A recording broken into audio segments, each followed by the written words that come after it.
Good morning, everybody. This is John Delarose. I am the author of For Steam and Country and the most recent novella, Gravity of the Game. I'm coming at you this morning. I'm talking about the Orville. I've reviewed every episode so far except for the one, I believe it was last week, which was the upvote, downvote episode, which they went to a planet where basically everything was controlled by such a crazy democracy that it was an upvote, downvote sort of setup.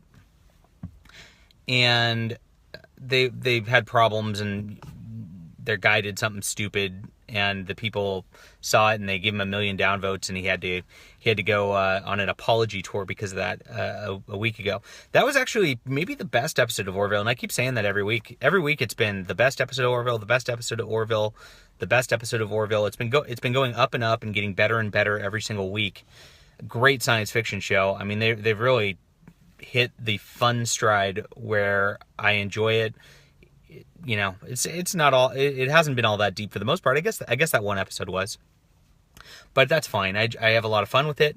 I loved that episode. This week, however, is something different. This week, they had an episode where it was the doctor. I can't remember her name because she's not that memorable, but they had her and then the android dude. I'm bad with the names. Oh well, it doesn't matter. You know the archetypes. It's the doctor lady and the android dude. And they're going off on some shuttle mission, and they get caught in something, and they crash. And here's the part. Here's the part where it becomes a problem. Now, she brings her kids along with her.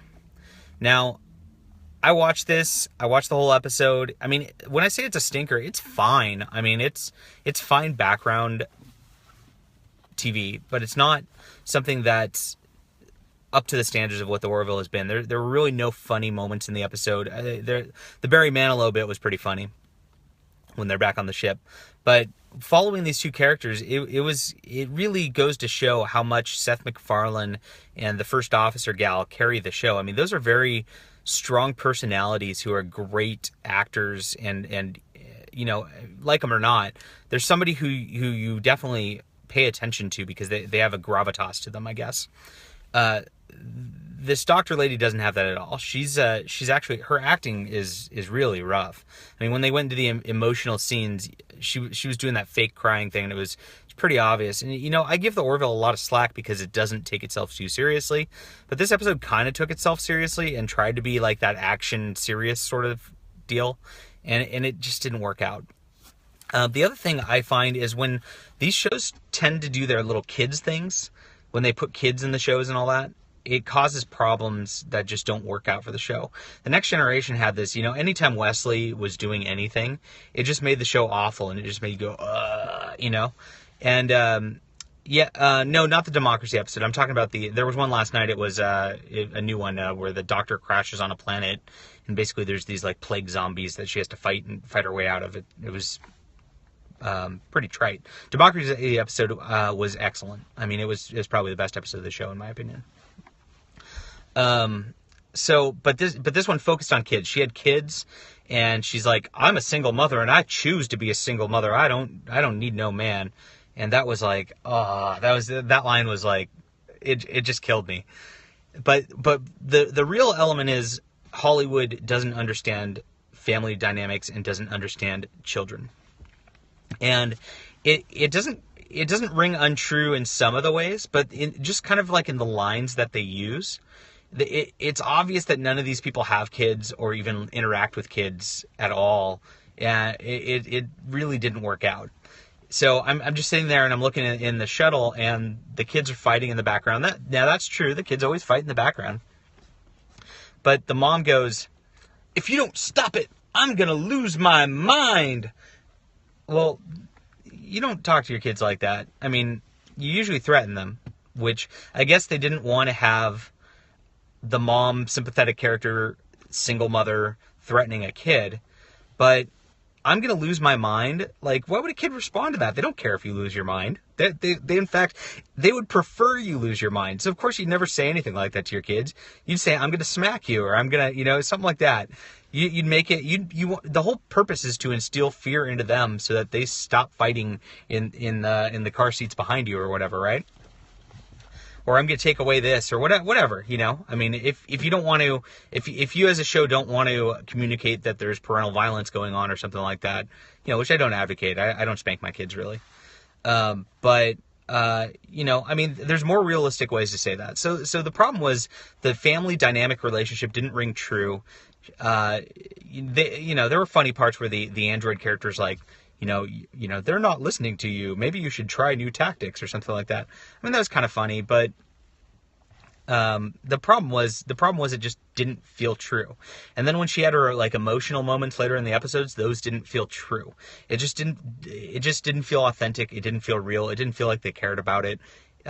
You know, and that's the problem with kid episodes in these shows. And I think it is because Hollywood they don't have kids for themselves. They have no interest in having kids themselves. So they just don't understand how to write the family dynamic, which is unfortunate. But yeah, I think that killed the episode. I thought the plague thing was kind of, yeah. I mean, they ended up being just zombies. Here's the other part, like in the directing, like she'd be on the run, and then they'd be like, she'd be on the run. They shot the one dude. Then they'd pause and watch. This is just a timing sort of thing. This is actually the editor's fault. They'd pause and watch for a second, and then more zombies would come out. Like they waited for the actors to pause, and it just ended up so cheesy that it just didn't work. So, you know, I mean, it was fine. The plot was fine. My one criticism of the Orville overall is they kind of take the Next Generation sci-fi concepts, like they kind of push the actors, what they do and how they fix things over the top. Like at Next Generation, you'd have Beverly Crusher or whatnot working on a plague cure for the whole episode and working on the plague cure for the whole episode. The Orville actually sticks it and focuses on the action element, which is good for viewership. But what they do is they gloss over the very important, difficult stuff. So, you know, the doctor goes, "Oh, I can make a cure real quick," and she just makes a cure real quick.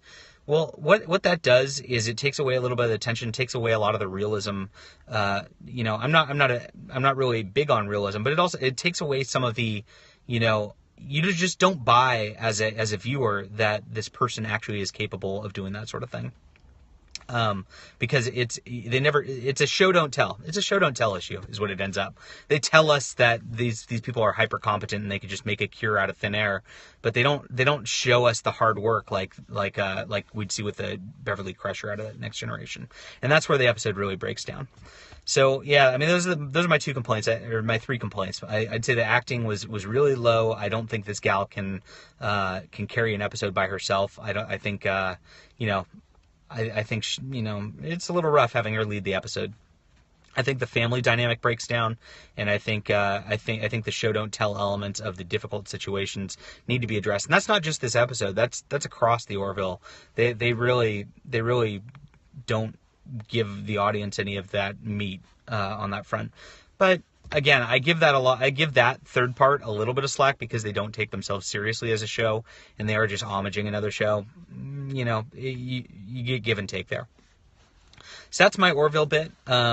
National Novel Writing Month began a couple days ago. It's the third day of it today, and I'm watching my friends across Facebook and Twitter. They're doing great. I have one friend who actually knocked out 15,000 words day one. I've never written 15,000 words in a day. That boggles my mind that somebody can do that. That's incredible. But I'm on track. I'm writing book 2 of Baron von Monocle, which was my For Steam and Country series. And my book's going to be called The Blood of Giants.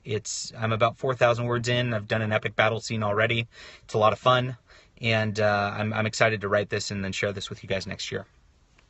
So National Novel Writing Month is going good. And then the coolest thing on the culture front. This is silly.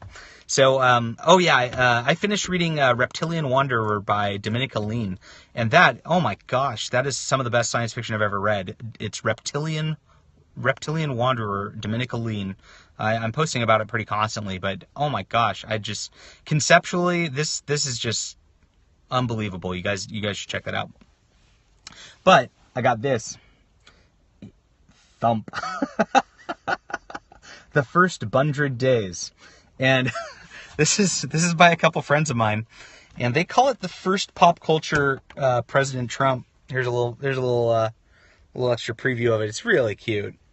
It's just, they made Trump into a bunny, and it's silly, and it's irreverent, and it's great. And it's a kid's book. On the kid's book front, there is one page where where it's like, Thump grabs all things pussy lamia, pussy something-ish. And it's like, okay, you guys probably should have left that one out of the kid's book. But, they applied it to cats, right? So it's cute. But they probably should have left that one out of the kid's book. But it's really funny. I laughed hard the whole way through. I read it to my 4-year-old. He thought it was hilarious. And, I don't know, this might be the first positive pop culture Trump sort of thing. It's a good job, guys. The art's beautiful. Timothy Lim is such a good artist, and it's unbelievable the work he does. I'm so excited to see his stuff out there, and I'm glad I'm getting to know him. He's a good guy. So that's that on that exciting front. And what else is going on? It's Friday. Yeah. So I don't got nothing else. I've actually read a lot of comic books this week. I didn't have any Valiant books in my pull list for once, which is bizarre. I don't think they came out with anything this week. But Batman Dark Prince Charming was actually really excellent. Batman Dark Prince Charming.